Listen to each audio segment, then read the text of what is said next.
vamos a ver, como lo había señalado al inicio de esta jornada, vamos con la siguiente ponencia que estará a mi cargo y es sobre la acción de incumplimiento. Espero que esto ya esté visible. Precisamente voy a compartirles mi pantalla para poder hacer una referencia al funcionamiento en general de esta garantía.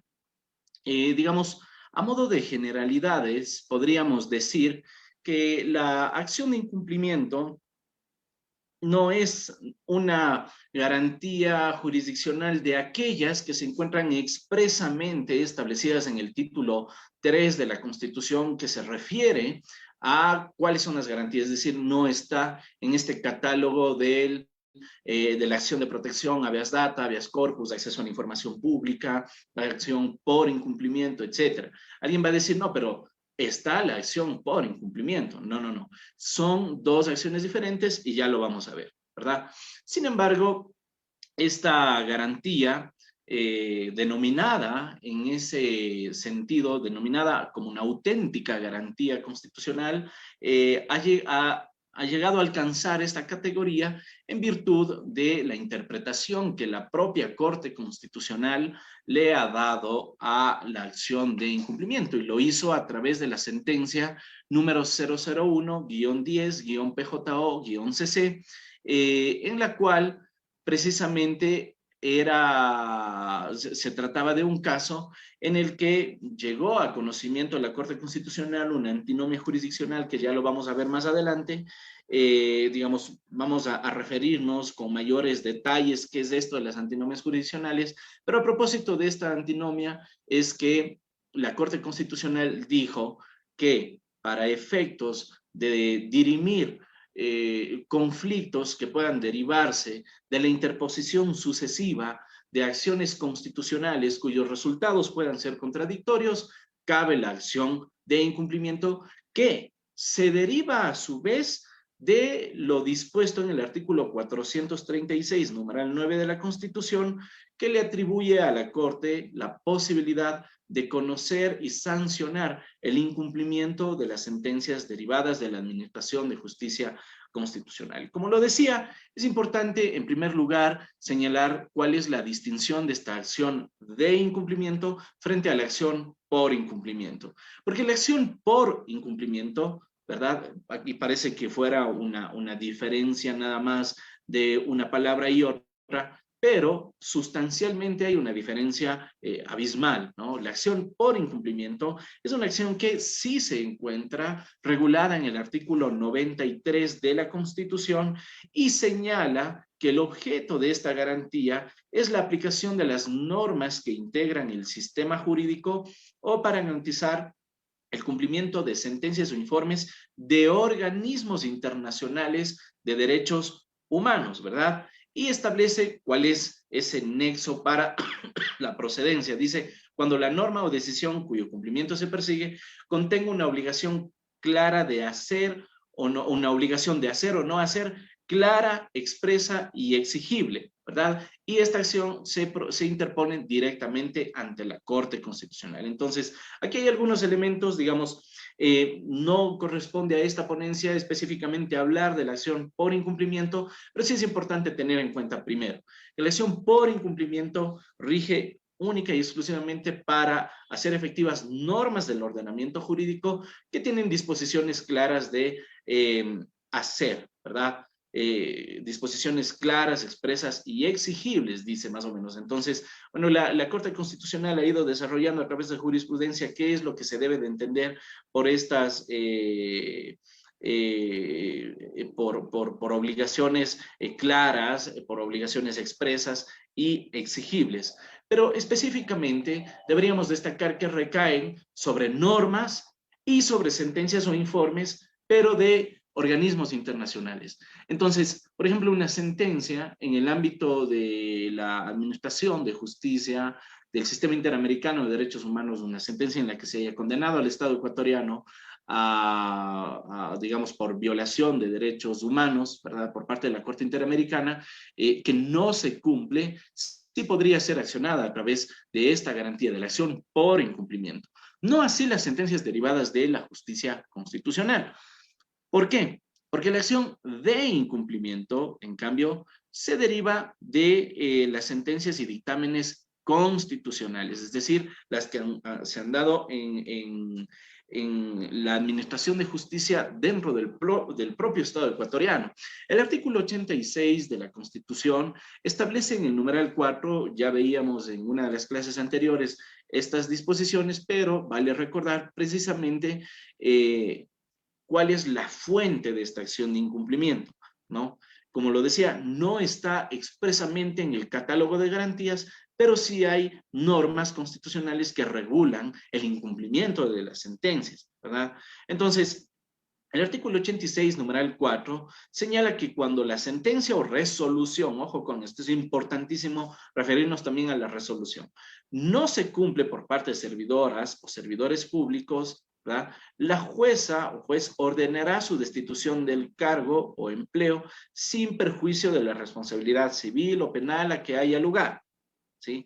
Es decir, se contempla por una parte el incumplimiento por parte de agentes del Estado y por otra parte cuando el incumplimiento proviene de un particular. Si es que esto sucede, la parte, el privado, el particular que incumple con la decisión, debe de asumir la responsabilidad determinada en la ley. Eso dice la propia Constitución. ¿Cuál es esa responsabilidad?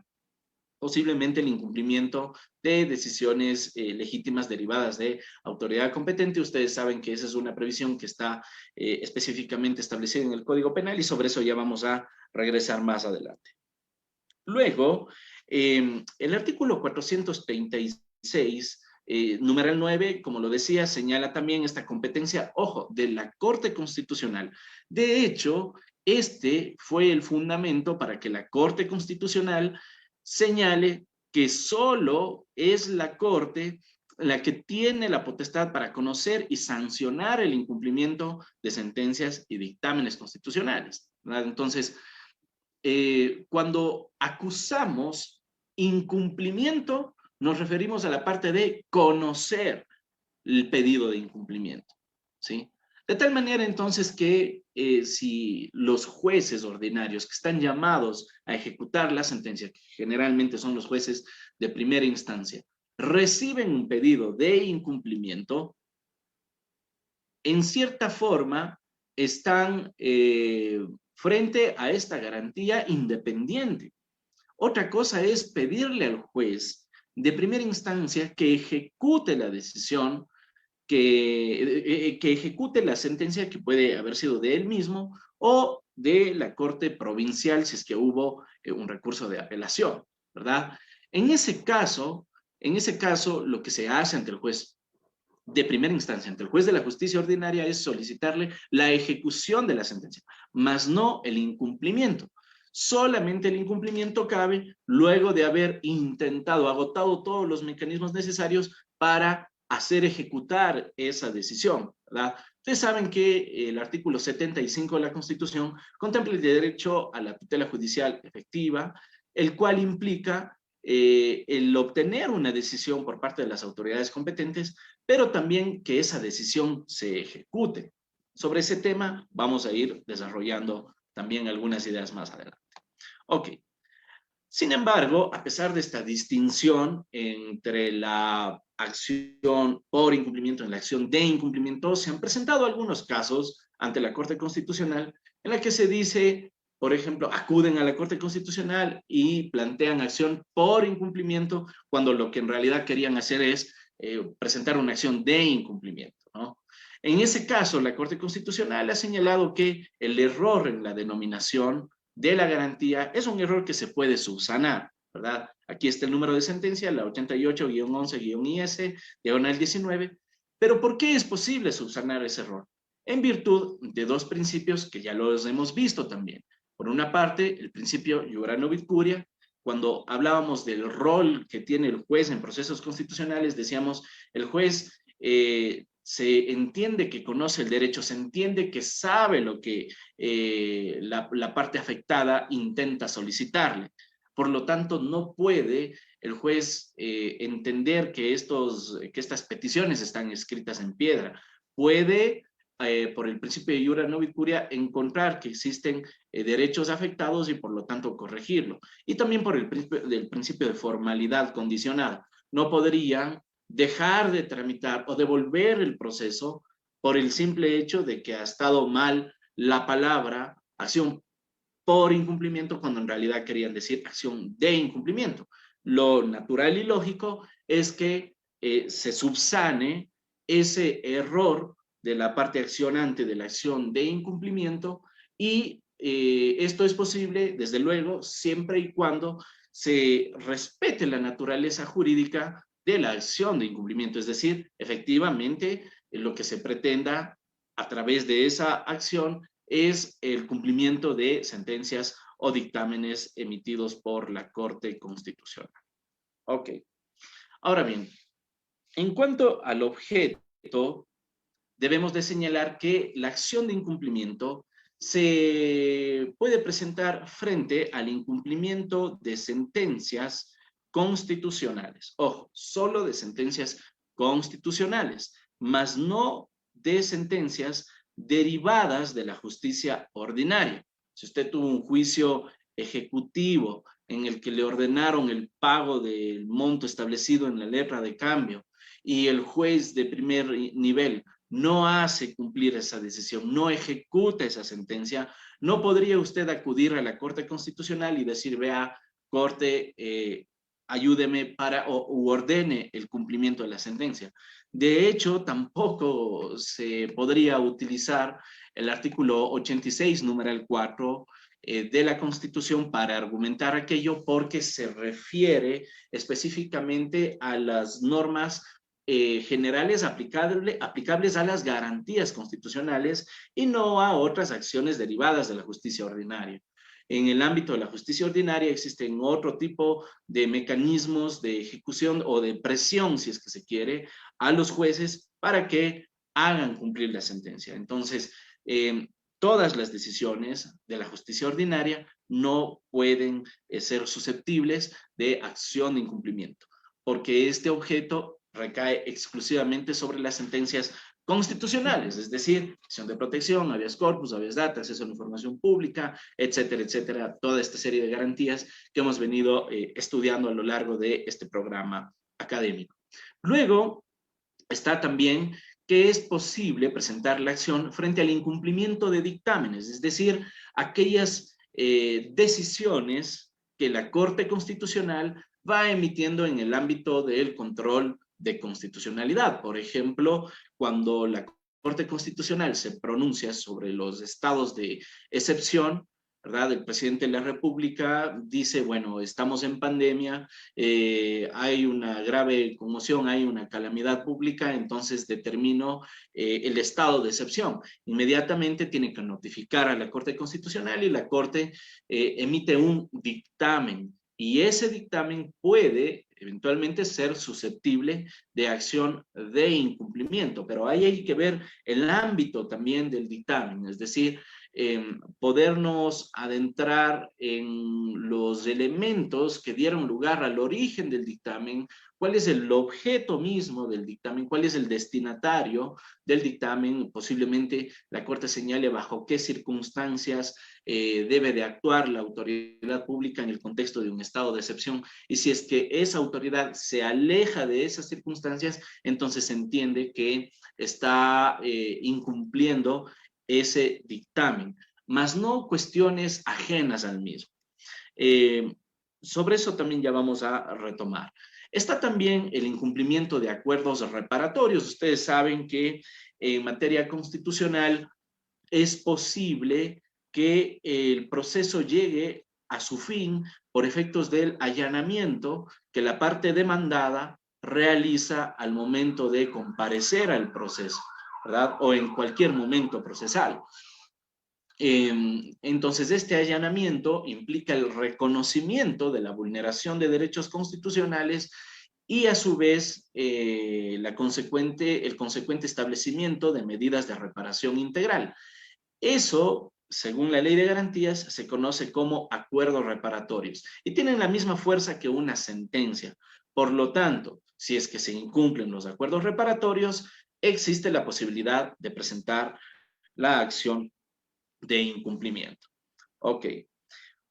Es importante señalar además que con la acción de incumplimiento no se analiza el mérito de la controversia, es decir, no puede el destinatario de las medidas de reparación integral decir que no ha cumplido porque simplemente no está de acuerdo con la sentencia y esperar de la Corte Constitucional que cambie la decisión. Eso implica hacer un análisis de mérito que no está autorizado a hacer la Corte Constitucional por efectos de la acción de incumplimiento, ni siquiera de manera excepcional, como ocurre con la acción extraordinaria de protección, sino que definitivamente a través de la acción de incumplimiento no es posible hacer un control de mérito, es decir, no vamos a discutir sobre lo que ya se discutió, sobre lo que ya se decidió, sino únicamente concentrarnos en saber si es que esa decisión se está cumpliendo o no. Y por último, también es importante señalar que la acción de incumplimiento exclusivamente debe de enfocarse en las medidas de reparación integral. Ya señalábamos cuando hablamos de la acción de protección que el propósito de la acción de protección, por ejemplo, es determinar la vulneración de derechos y las consecuentes medidas de reparación integral. Decía, la pretensión en la acción de protección tiene que ser única, vulneración de derechos constitucionales, fin. Y como consecuencia de eso, las medidas de reparación integral que desde la perspectiva del juez deben de interpretarse no como pretensiones en sentido estricto, sino como sugerencias, ¿no? como recomendaciones. Por eso es importante saber determinar en el nivel de la demanda esta distinción entre pretensiones y medidas de reparación integral, porque muchas veces se observa que como pretensión se establece directamente la medida de reparación integral y eso afectaría en cuanto tal el contenido de la pretensión. Eso, digamos, genera la duda, una vez más, si por el principio de formalidad condicionada o el iura novit curia puede o no ser corregido. Algunos juristas sostienen que no. No pueden corregirse las pretensiones en virtud del principio iura novit curia, ¿no? Porque ese principio se entiende que se refiere a la identificación de ciertos derechos que no han sido invocados por la parte accionante en la demanda, ¿sí? Pero si es que el accionante en la pretensión establece cuestiones que son ajenas a la demanda, surge este cuestionamiento de saber si debe o no corregirse por parte del juez en virtud del principio de iura novit curia y el principio de formalidad condicionada, sabiendo que las pretensiones son las que condicionan en sí mismo el ejercicio del derecho a la defensa. Me gustaría conocer su opinión también a través de los comentarios. Ok. Decía entonces que vamos a regresar sobre el tema del incumplimiento de dictámenes. Al respecto, es importante tener en cuenta que los dictámenes únicamente pues, los puede expedir la Corte Constitucional y es importante referirnos a la naturaleza de la competencia de la Corte Constitucional al emitir el examen. ¿Qué es esto de la naturaleza de la competencia? Vaya, si es que el dictamen versa sobre estado de excepción, es en ese ámbito que debemos de impugnar el incumplimiento. No podríamos, por ejemplo, decir que hay, para poner un ejemplo, la Corte Constitucional el año pasado había negado acciones de incumplimiento cuando el Estado dispuso que en el ámbito, en el contexto de la pandemia, iba a recortar recursos destinados a la educación, ¿verdad? Entonces, la Corte Constitucional, ojo, la Corte Constitucional al pronunciarse sobre el estado de excepción, dijo, bueno, calificamos el estado de excepción, etcétera, etcétera, estos son los derechos suspendidos, en fin. las autoridades públicas deben de actuar de manera coordinada, etcétera. Hacía un control de constitucionalidad exclusivamente sobre las causas que llevaron al estado de excepción y saber en qué medida eran constitucionales las medidas adoptadas para mitigar ese estado de excepción. En ese contexto estamos hablando de la naturaleza, la competencia sobre estado de excepción. Y lo que se había argumentado era que, si bien es cierto en la Constitución existe una disposición que dice que en el marco de un estado de excepción no es posible disponer de los recursos destinados a salud y educación, y sin embargo el gobierno lo hizo. No obstante, la Corte Constitucional en su dictamen no hizo un análisis de constitucionalidad sobre si se iba o no a disponer de los recursos destinados a salud o educación. ¿Por qué? Porque el presidente de la República no dijo en el estado de excepción, en el decreto de estado de excepción, no dijo, vamos a utilizar los recursos destinados a salud o educación. Si es que así hubiera sido, se entiende que la Corte Constitucional en el propio dictamen de estado de excepción lo que hubiera hecho es decir, no es constitucional lo que usted intenta ser presidente de la República porque eso está prohibido por la Constitución, ¿verdad? Entonces, aun cuando de una manera camuflada, digamos así, se intenta evadir ese control de constitucionalidad, precisamente ese es el ámbito de la competencia del dictamen. Si es que hubieron actos en ese contexto, si es que hubieron decisiones, disposiciones, normas, políticas públicas, en fin, relacionadas con el recorte en el ámbito del estado de excepción, la acción correcta no era la acción de inconstitucionalidad, la acción de incumplimiento, perdón, sino la acción de inconstitucionalidad, considerando pues, que se trataba de actos administrativos con efectos generales, o si es que estaba en actos normativos, o si es que eran políticas públicas, posiblemente lo que procedía era una acción de protección, ¿verdad?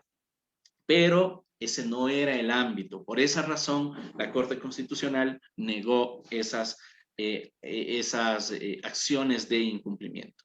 Luego, en lo que respecta al contexto sobre el que se va a pronunciar la Corte Constitucional, es sobre la ratio decidendi del dictamen, ¿no? ¿Cuáles fueron las razones que le llevaron a la Corte Constitucional a adoptar tal decisión? Se va a concentrar exclusivamente en si esas razones están siendo inobservadas por parte del destinatario del dictamen. Y desde luego atenderá a lo que se dijo, a lo que se dispuso en el dictamen. No podría controlar algo que simplemente no lo dijo. Por el mismo derecho a la seguridad jurídica, hay que concentrarnos únicamente en solicitar el incumplimiento de aquello que expresamente fue señalado en el dictamen. Ahora bien, en el ámbito de las sentencias, ya lo decía, debemos de concentrarnos en las medidas de reparación integral. Naturalmente, en una sentencia, si es que se establece que hubo vulneración de derechos, pero no se establecen medidas de reparación integral, es una sentencia incompleta y hay una afectación al derecho a la tutela judicial efectiva, porque son ambas caras de la moneda, la vulneración de derechos y las medidas de reparación integral. ¿Por qué las medidas de reparación integral? Precisamente buscan restituir integralmente esos derechos que fueron vulnerados, hasta inclusive en la medida de lo posible, dice la ley, hasta antes del momento en el que se produjo la vulneración del derecho, ¿verdad? Si es que usted fue cesado arbitrariamente de su cargo, el reintegro al cargo será la medida de reparación integral. Pero hay ciertas circunstancias en donde no es posible que se reintegren integralmente esos derechos y por lo tanto existen otro tipo de medidas como la satisfacción, ¿verdad? Que permite que en cierta forma las personas que fueron afectadas reciban del obligado a cumplir con las medidas de reparación integral, por ejemplo, disculpas públicas, ¿no? o cierto tipo de indemnizaciones, en fin. Eh, pero estas indemnizaciones tienen relación con la reparación material. Entonces, las medidas de reparación integral, desde luego, para que podamos encontrar el ámbito en el que vamos a exigir el incumplimiento, deben de cumplir algunas características y esto, desde luego, es una responsabilidad directa, sobre todo, de los jueces.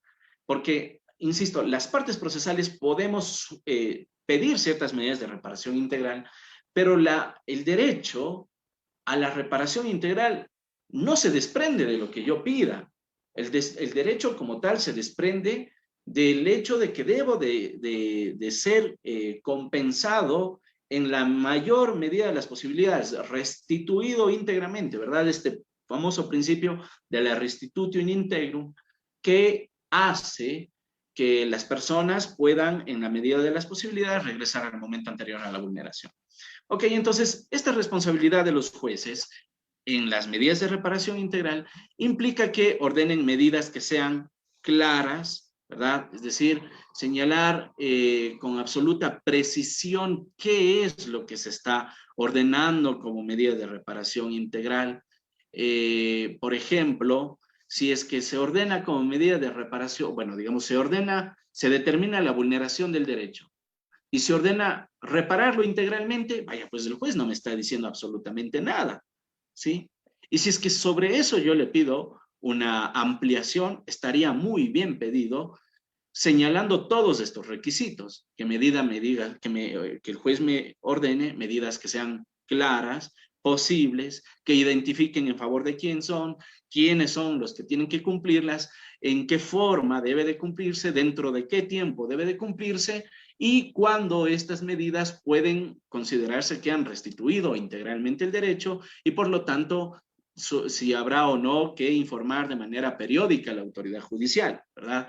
Entonces, las medidas claras tienen que ver con esto de especificar qué es lo que se tiene que hacer, ¿verdad? Y qué es lo que se tiene que hacer tiene que ser algo posible.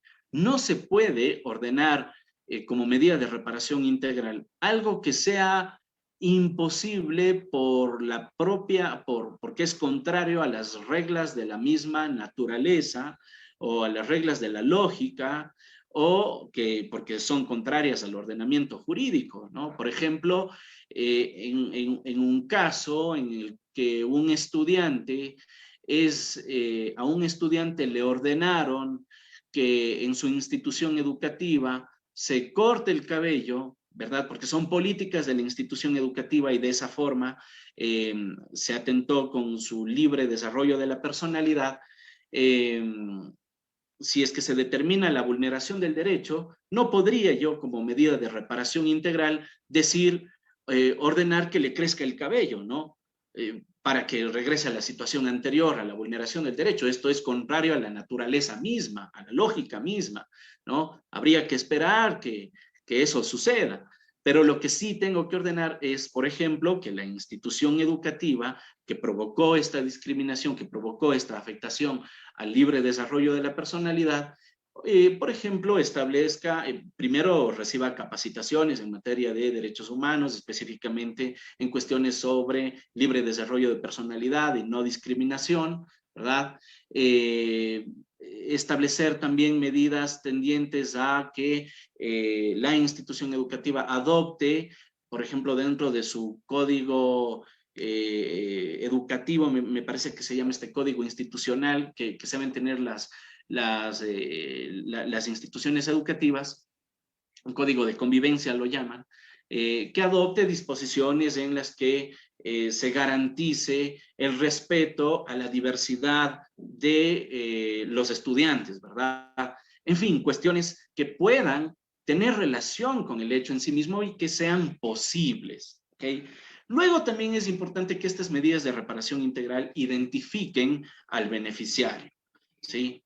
No puedo decir, una vez más, repárese integralmente o tal institución le vulneró el derecho y repárese integralmente. Hay muchos casos en los que no solamente es uno el demandado, hay muchos casos en los que varias instituciones públicas son los demandados, inclusive hay funcionarios que son también demandados a través de la acción de protección por ser las personas que cometieron el acto violatorio de derechos constitucionales.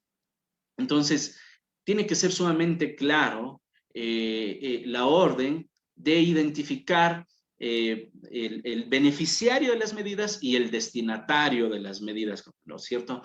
El beneficiario de las medidas naturalmente será la víctima en cuyo favor se ha determinado que existe vulneración de derechos constitucionales y por lo tanto tienen medidas de reparación integral. Y el destinatario es esa persona o personas o instituciones que tienen que cumplir con esas medidas. Ok. Luego, también es importante que estas medidas determinen en qué tiempo y de qué manera es que se tienen que cumplir estas medidas de reparación. Sobre todo la cuestión de temporalidad, ¿no? Porque la forma, digamos, tiene relación con la claridad de las medidas de reparación. Pero la temporalidad es importante porque inclusive por la propia tranquilidad, digamos así, de los jueces, nadie quiere tener un proceso en el que estén todo el tiempo recibiendo escritos, incidentes en el que le dicen, vea, señor juez, señora jueza, no me cumplen con esto, usted ordenó una cosa, están haciendo otra. De allí entonces la importancia de la forma y también el tiempo, ¿no? Porque no se puede esperar que pues, las personas se queden felices simplemente con una sentencia favorable. Si es que la sentencia no se ejecuta dentro de un tiempo razonable, posiblemente se esté revictimizando a la persona en cuyo favor se tutelaron esos derechos. Entonces, es importantísimo el factor tiempo y por eso también en el ámbito de la temporalidad hay esta relación directa con la obligación de informar sobre el cumplimiento. La ley de garantías determina, por ejemplo, que los jueces pueden ordenar a la Defensoría del Pueblo el seguimiento, el cumplimiento de las sentencias, pero bueno, el seguimiento es algo también, es una palabra muy vaga, ¿no? Otra cosa es que el juez le diga, ¿sabe qué? Usted, Defensoría, le ordeno a la institución demandada que en el término de 30 días cumpla esta decisión y que dentro de los 35 días la Defensoría del Pueblo me presente un informe sobre si es que se cumplieron o no esas medidas de reparación integral, ¿verdad? Entonces, esa claridad ayuda muchísimo para que se ejecuten las sentencias, pero también para conocer en qué ámbito podemos exigir el cumplimiento a través de la acción de incumplimiento. Ok. Una cuestión interesante es, a propósito de las medidas de reparación integral, es que, insisto, estas no están escritas en piedra. Y hay una disposición de la Ley de Garantías que regula la flexibilidad que tienen las medidas de reparación, ¿no? Flexibilidad que se traduce inclusive en saber si es que la víctima está o no de acuerdo con las medidas adoptadas. Fíjense ustedes, el inciso final del artículo 18 señala que el titular o titulares del derecho violado deben ser necesariamente escuchadas para determinar la reparación. Dice, de ser posible en la misma audiencia. ¿A qué audiencia se refiere? Al establecido en el artículo 14 de la Ley de Garantías, la audiencia única, ¿no? De hecho, el artículo 14 dice que la intervención o que la audiencia termina con la intervención de la parte afectada. Y si es que la parte afectada, efectivamente, que puede ser el abogado, pero digamos yo por regla general inclusive, suelo conversar con mis clientes y decirles que ellos le digan al juez qué es cómo se sintieron con la afectación, ¿no es cierto?, de derechos constitucionales, pero sobre todo, qué es lo que esperan del juez. Este famoso constitucionalismo dialógico, en el que ya se habló también en el primer módulo, que permite al juez entender directamente de los justiciables qué es lo que se espera de ese proceso judicial, porque solamente así puede ordenar medidas de reparación integral adecuadas para lo que se espera en ese proceso específico, ¿verdad? Y ojo con esta última parte. Dice, si la jueza o juez considera pertinente, podrá convocar una nueva audiencia para tratar exclusivamente sobre la reparación. que deberá realizarse dentro del término de 8 días. Es decir, el juez puede decir, existe vulneración de derechos constitucionales, punto. Esa decisión es inamovible, ¿verdad? Comunicar eso. Pero para efectos de medidas de reparación, bien puede tener una audiencia exclusiva en la que se discuta esta cuestión, en la que se le escuche, sobre todo a la parte afectada, qué es lo que espera y ver las reales posibilidades de cumplimiento. Todos estos elementos que señalamos en la lámina anterior. Entonces vemos que hay flexibilidad en las medidas de reparación. El artículo 21 de la Ley de Garantías señala, por ejemplo, que los jueces, ¿no?, en la fase de cumplimiento pueden evaluar el impacto de las medidas de reparación integral de las víctimas y sus familiares e inclusive que pueden modificar las medidas. Ojo con eso. Una cuestión muy interesante. El tema de la modificación de las medidas claramente nos permite afirmar que las medidas son flexibles y que no significa la modificación de las medidas de reparación integral una alteración a la sentencia en cuanto tal, es decir, al mérito del caso. Porque por una parte está la vulneración del derecho, eso hasta allí llegó. Otra cosa es que por medidas de reparación integral se diga no se vulneraron esos derechos. Ahí se habría una afectación a la decisión como tal, al caso, al principio de cosa juzgada, en fin, ¿cierto? Pero no sobre las medidas de reparación. Estas tienen que cumplirse integralmente. Ojo con lo que dice la parte final de este artículo. Dice, el caso se archivará solo cuando se haya ejecutado integralmente la sentencia o el acuerdo reparatorio. Entonces, y eso es lo que les decía hace un momento, los jueces hasta por su propia tranquilidad, para que puedan archivar el caso y no estén recibiendo una petición tras otra en el que se acuse el incumplimiento, en fin, ¿verdad? Porque también pueden tener responsabilidad en ese ámbito. Es necesario entonces que sean sumamente claros, detallados con las medidas que se van a cumplir, señalando los beneficiarios, los destinatarios, el tiempo y los informes de cumplimiento que se tienen que dar y desde luego verificar si es que hay satisfacción con el cumplimiento de estas medidas. Ok. Ahora, como lo decía, la Corte Constitucional, si bien es cierto, no puede controlar el mérito del caso a través de la acción de incumplimiento, sí puede, sin embargo, revisar las medidas de reparación. El artículo 97 del Reglamento de Sustanciación de Procesos establece en el numeral 5, en el inciso cuarto, que la acción de incumplimiento atenderá al grado de ejecución de la sentencia, dictamen, resolución o acuerdo reparatorio. Dice, y que declarará el incumplimiento. Pero ojo con esto, dice, en cualquiera de los dos casos, ¿no?, ante el incumplimiento o el incumplimiento parcial, ¿sí?, ante cualquiera de esos dos casos, la Corte Constitucional va a disponer la ejecución integral de la sentencia, dictamen, resolución o acuerdo reparatorio, y de ser necesario, dispondrá nuevas medidas de reparación integral. Ojo, hasta la Corte Constitucional puede modificar las medidas de reparación, o puede dictar nuevas medidas de reparación integral. Cosa que es interesante y que una vez más nos permite afirmar las medidas son flexibles. Ahora bien, una de las medidas que generalmente se espera de una acción de protección es la reparación económica. Y sobre este tema hay que decir un breve antecedente. Ciertamente la Corte Constitucional ha señalado que no se puede esperar la tutela de la dimensión patrimonial del derecho a través de la acción de protección, pero hay que entender que precisamente los derechos en su dimensión subjetiva pueden también llegar a satisfacerse, a compensarse a través de la dimensión patrimonial. Si es que no fuera así, simplemente no existieran medidas de reparación de carácter económico, ¿no? por ejemplo, una persona, a toda la institución, a todas las personas de la institución, tenemos de hecho un caso así, a todas las personas, a todos los servidores de una institución, les pagaron cuando habían estos beneficios comisariato, les pagaban subsidios familiares, les pagaban por cargas familiares, por matrimonio, por una serie de sucesos, ¿no?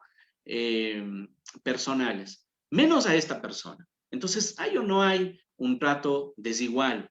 ¿Hay o no hay un posible trato discriminatorio? ¿Verdad? Entonces, si es que no se exige esto a través de una acción de protección, este principio de igualdad y no discriminación, y no se compensa económicamente, entonces, ¿de qué manera? Es insuficiente simplemente decir, bueno, sí se vulneró el derecho, porque como lo decía, la contracara de esa vulneración es la reparación integral. Y en este caso, claramente estamos frente a una reparación de carácter económico.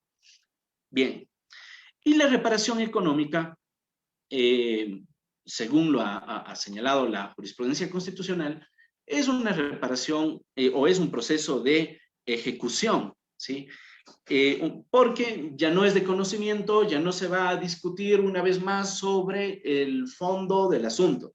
El fondo del asunto ya se resolvió, ahora solamente se va a calcular cuánto corresponde económicamente reparar, ¿cierto? Esto se deriva del artículo 19 de la Ley de Garantías Jurisdiccionales, pero también la jurisprudencia constitucional ha señalado, aquí está la sentencia 11-16-SIS-CC, ha señalado el procedimiento que se tiene que observar para obtener la reparación económica. Y es sumamente expedito, ¿no?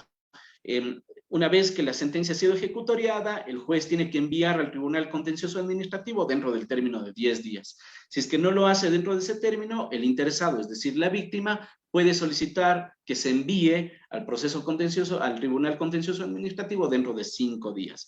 Ojo, me refiero en general al contencioso administrativo porque, por regla general, el proceso, pues, o las reparaciones provienen del Estado, ¿no? Pero si es que fuera del particular, la reparación económica se lo hace ante el mismo juez observando un procedimiento sumario, ¿no? De acuerdo con el COGEP. Ok.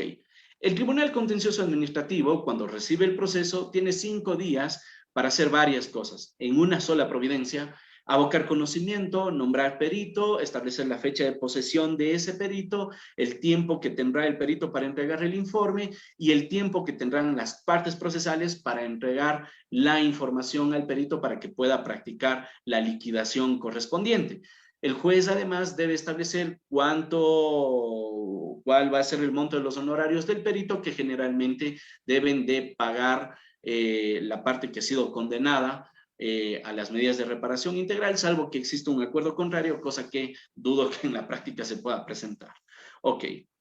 Luego, el perito tiene que elaborar el informe sobre la base de la información que ha recibido de las partes procesales, también de lo que conste en el expediente, y si es que no fuera suficiente, se tiene que basar en información pública. Por ejemplo, se espera que se pague la remuneración, se reconozca la remuneración desde enero a diciembre de X persona que tenía el cargo de un servidor público 5, ¿no? Y el perito no sabe cuánto gana un servidor público 5. Bueno, pues es información pública porque el Ministerio del Trabajo ha regulado a través de sus normas cuánto ganan los servidores públicos de nivel 5, ¿verdad? Entonces, a eso se refiere esta disposición. Luego, cuando el perito presenta el informe, tiene 3 días las partes para presentar observaciones que, si llegaran a recaer sobre el carácter técnico, bien pueden requerirse aclaración o ampliación de dicho informe. Y excepcionalmente puede ordenarse un nuevo peritaje si es que el juez motiva adecuadamente que tiene dudas sobre el informe pericial, ¿verdad? Y finalmente este proceso concluye con un auto resolutorio con el término y las condiciones de pago. Es decir, básicamente es un proceso en el que solamente se va a liquidar un monto y saber si es que las partes están de acuerdo o no.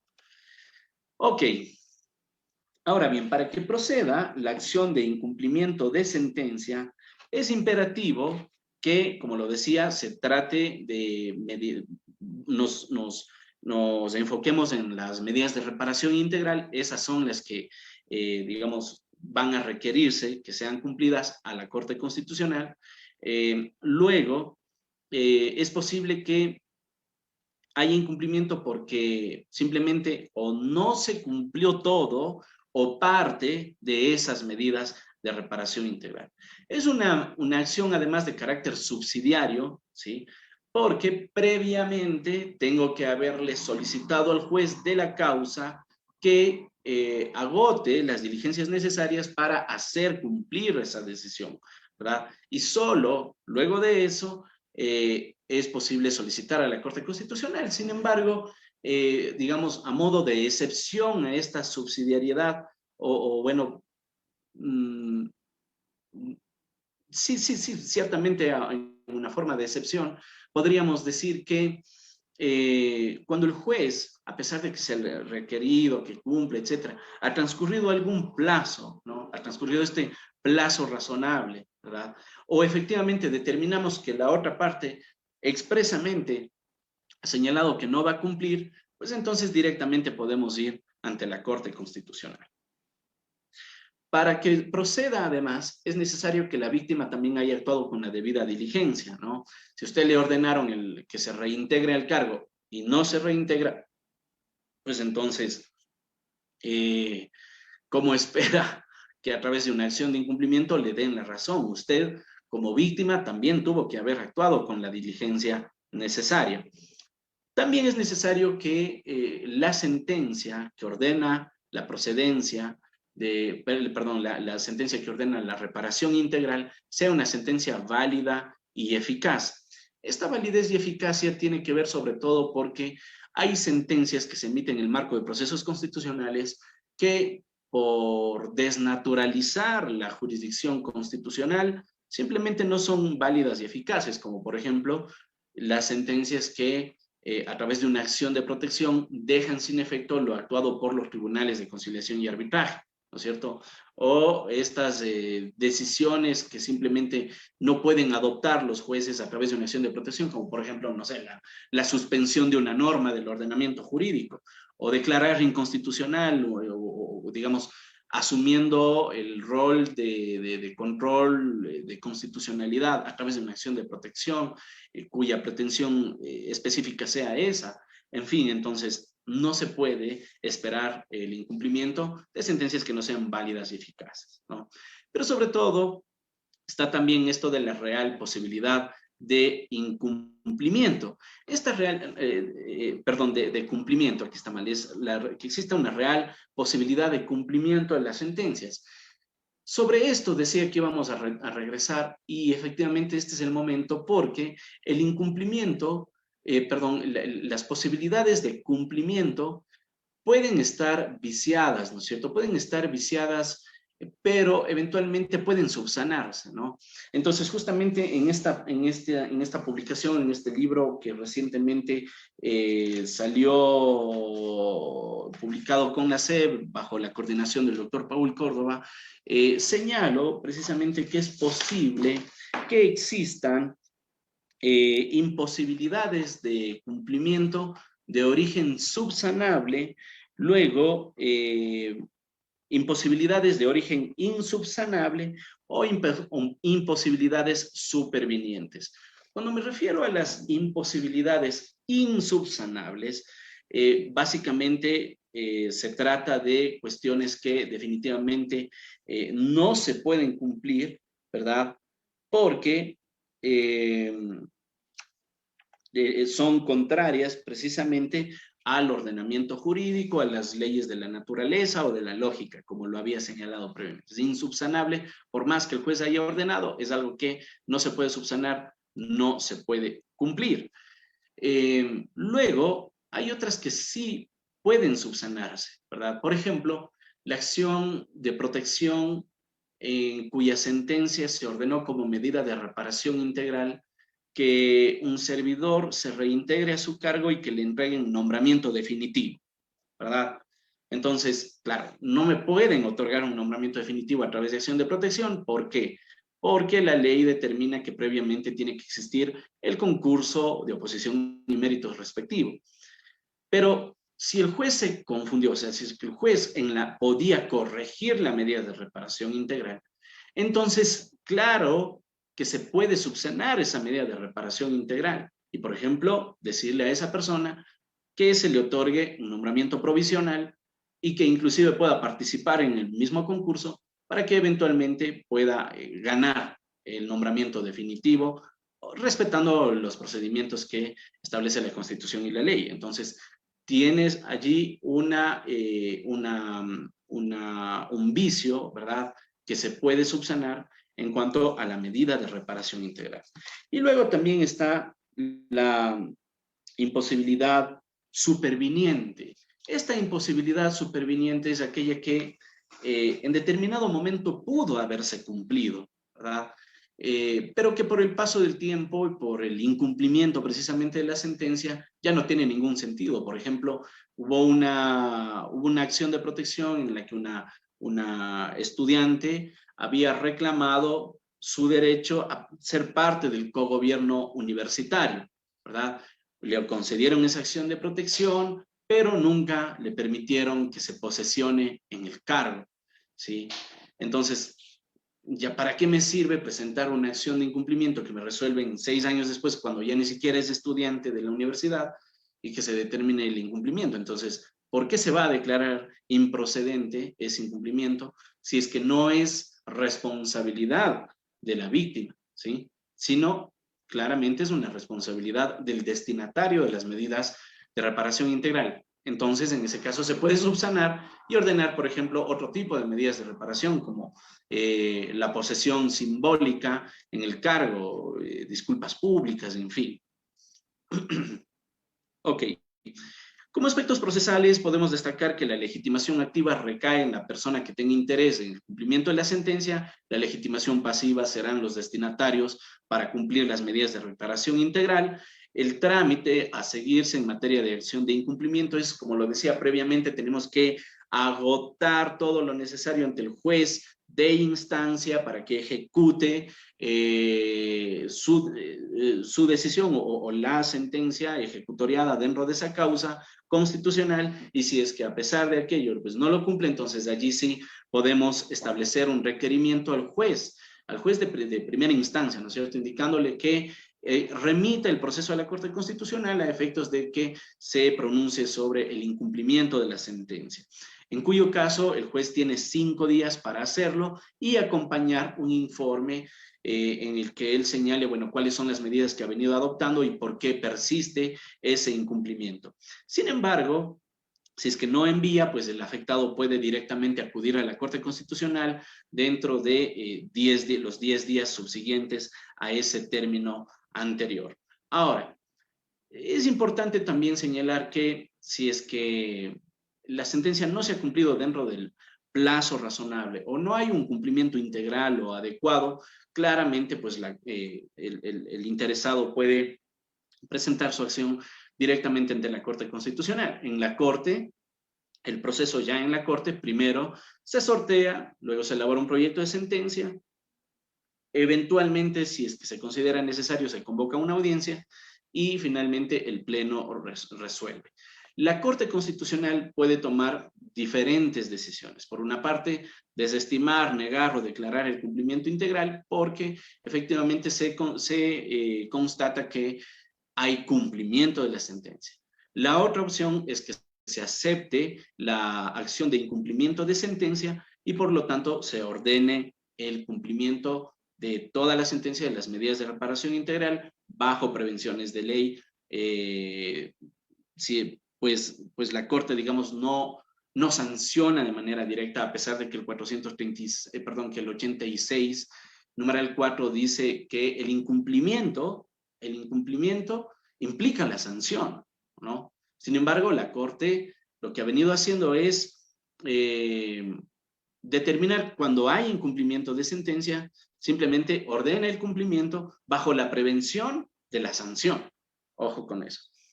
La sanción más bien ha sido pasada al momento de, de la fase de seguimiento de las sentencias que hace la propia Corte Constitucional.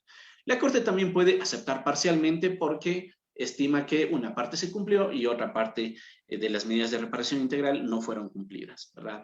También puede declarar el incumplimiento defectuoso. Esto sucede cuando, por ejemplo, aparentemente se ha estado dando cumplimiento a una sentencia constitucional, pero este cumplimiento no es íntegro. Por ejemplo, en un caso en que un docente, a un docente en el año 2006 ordenaron la restitución al cargo y apenas lo reintegraron en el año 2011, ¿sí?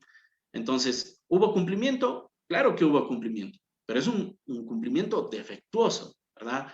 Entonces, en ese contexto, la Corte Constitucional puede conocer y efectivamente en circunstancias como esa, por ejemplo, declaró que se le pague toda esa indemnización desde el 2006 hasta el 2011 de lo que dejó de percibir por falta de cumplimiento de la sentencia. Y finalmente es la sanción por el incumplimiento.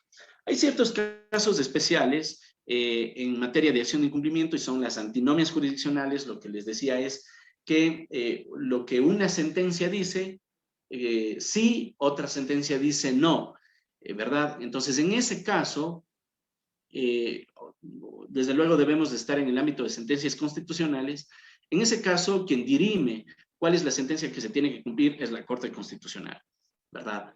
Porque, por ejemplo, hubo un caso en el que una empresa presentó una acción de protección contra el Ministerio de Industrias. Esta acción de protección fue negada en primera y en segunda instancia y posteriormente pidió medidas cautelares que le fueron concedidas. Entonces el Ministerio de Industrias presentó una acción de incumplimiento porque habían decisiones diferentes sobre los mismos hechos. Entonces la Corte Constitucional efectivamente determinó que hubo incumplimiento de sentencia porque en la acción de protección ya se resolvía sobre el fondo del asunto y por lo tanto estábamos frente a una antinomia jurisdiccional que tenía que resolverse por parte de la Corte.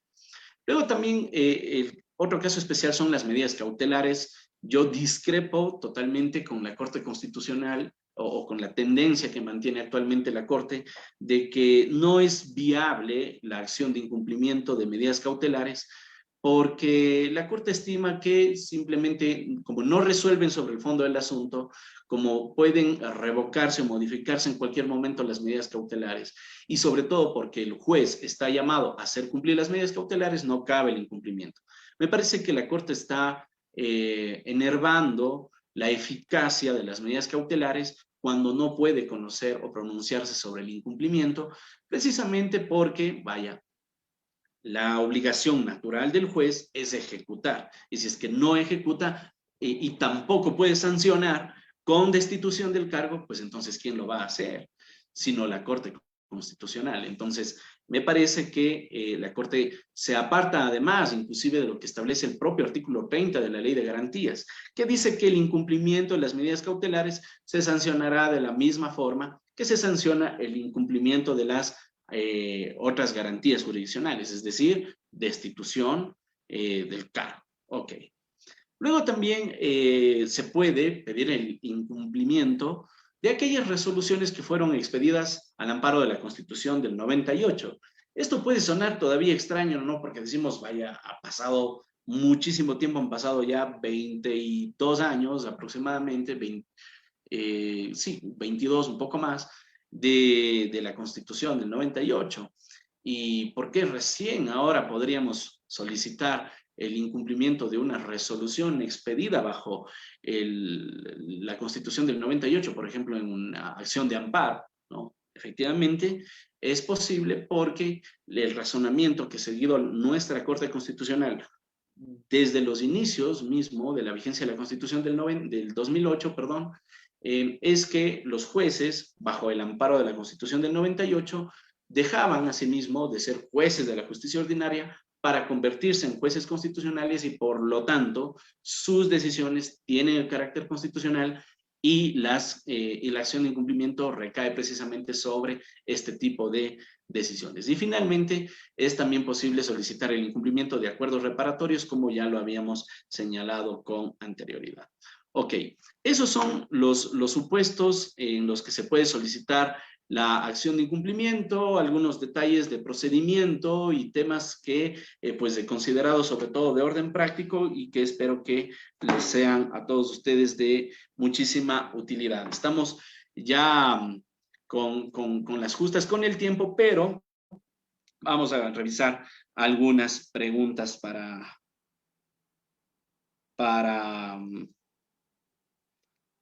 no hacer pues muy vertical esta cuestión. A ver, permítanme un segundo, voy a ver por acá en las redes.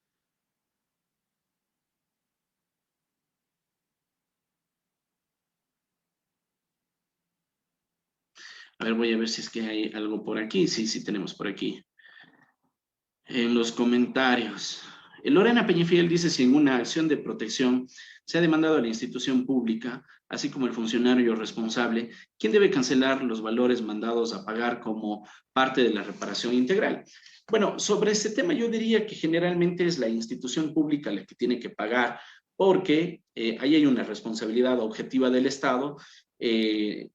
Precisamente si es que no era a través del Estado, y de ese funcionario que en el ejercicio de sus competencias como servidor público vulneró esos derechos, pues simplemente no se hubiera producido tal. Lo que es importante diferenciar es que cuando se identifica a un particular de la institución pública que provocó la vulneración de derechos, ese particular, y de hecho es obligación de los jueces de establecer en sentencia, debe de responder por la acción de repetición. Los jueces en sus sentencias deben de determinar cuando hay medidas de reparación integral, sobre todo de carácter económico, que se inicie la respectiva acción o la respectiva investigación a efectos de que de que tenga lugar la acción de repetición. Y esa repetición ahí sí le corresponde al funcionario público, pero previamente tiene que haber una investigación que determine que él tuvo responsabilidad. Y claro, en eso también puede abonar muchísimo lo que llegue a establecerse en la sentencia respectiva. Ok. Vamos a ver por acá. Cuando decimos que una acción ya había señalado esa diferencia de acción de incumplimiento y la acción por incumplimiento, la de incumplimiento es solo frente a sentencias y dictámenes en materia constitucional interna, ¿verdad? Derivados de las decisiones de la Corte Constitucional o de jueces ordinarios en el ámbito de las garantías jurisdiccionales, mientras que la acción por incumplimiento es para requerir directamente a la Corte Constitucional el cumplimiento de las normas que integran el ordenamiento jurídico o sentencias o informes de organismos internacionales de derechos humanos, siempre que estas normas tengan disposiciones claras, expresas y exigibles. Ok. Ok, veamos.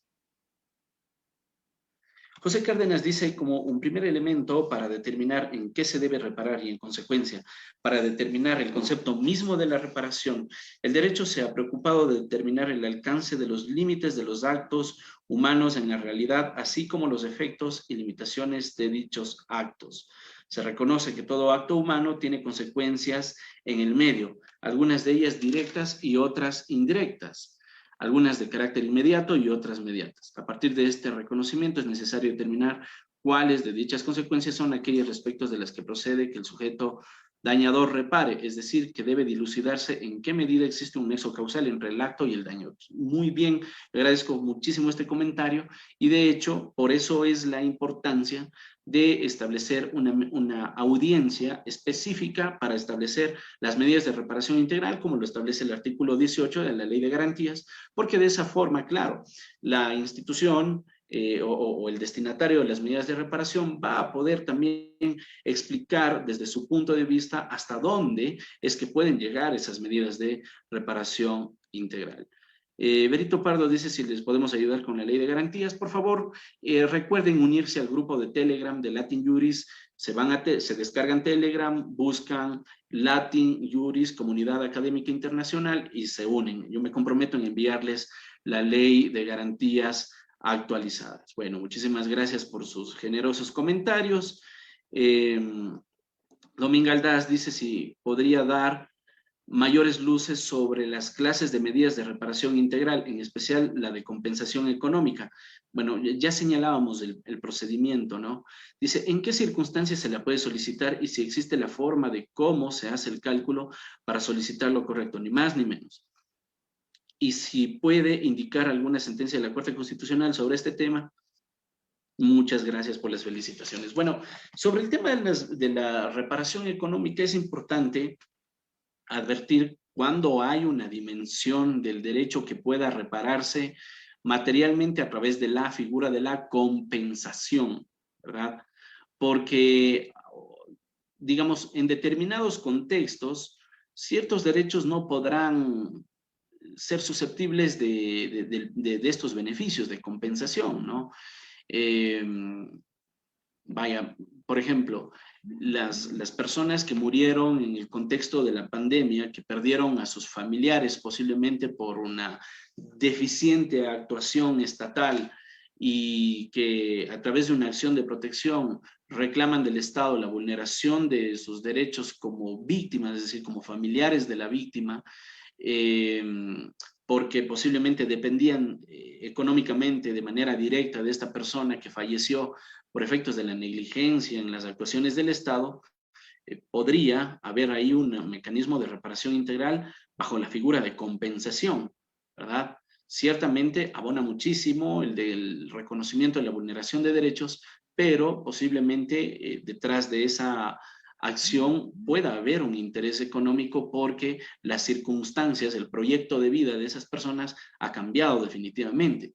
Otra cosa es, en cambio, que hay una afectación que me pueda haber dañado de tal manera que a pesar del daño causado, no sea susceptible de reparación económica. Entonces, esto hay que irlo revisando caso por caso, dar una respuesta así sobre la generalidad de derechos. Desde luego es una tarea prácticamente difícil o prácticamente imposible, porque precisamente los derechos tienen que irse reparando de acuerdo con las circunstancias de cada caso específico y sobre las sentencias relacionadas con la reparación económica, pues ya lo hemos señalado en esta ponencia y sobre todo les recomiendo también, pues haciendo aquí una pequeña pausa publicitaria, que puedan adquirir el libro porque allí hago referencia a muchísimas acciones en el ámbito de la acción de incumplimiento y de las medidas de reparación. Ok, muchísimas gracias. Luigi Roberto Buccelli dice, ¿cuántas acciones constitucionales hay que constan en la Constitución? Una cosa son acciones constitucionales, digamos en términos generales, que incluiría, por ejemplo, la acción de inconstitucionalidad, y otras son las garantías jurisdiccionales, que también son acciones constitucionales, pero que tienen a tutelar de manera directa los derechos fundamentales de las personas. Las otras acciones constitucionales son más de carácter orgánico, es decir, tienden a hacer prevalecer la institucionalidad estatal. Vaya, son una serie de garantías que ahora mismo se me complicaría, pero le sugiero sobre todo que revise el título 3 de la Constitución, concretamente desde el artículo 86 hasta el 94. Allí están pues las garantías jurisdiccionales, ¿verdad? Las normas comunes para las garantías jurisdiccionales y las garantías jurisdiccionales en cuanto tal. Y luego que pueda revisar también el artículo 436, que establece cuáles son las acciones constitucionales de conocimiento de la Corte Constitucional. Ok. Que les comparta las diapositivas, claro que sí, con todo gusto. El libro lo pueden encontrar en las librerías de la SEP, Corporación de Estudios y Publicaciones, está en las principales ciudades del país, ¿ok? Y en general, pues yo también les agradezco a ustedes por su tiempo y por poner atención a estos temas tan importantes. Espero que sobre todo haya sido de muchísima utilidad y siempre estamos prestos a escuchar, a seguir debatiendo y construyendo este debate por el bien, sobre todo de los derechos de las personas que confían en la defensa de sus causas a nosotros que nos dedicamos al litigio constitucional. Siendo así, les agradezco, me despido, que tengan todos ustedes muy buenas noches y un feliz y reparador descanso.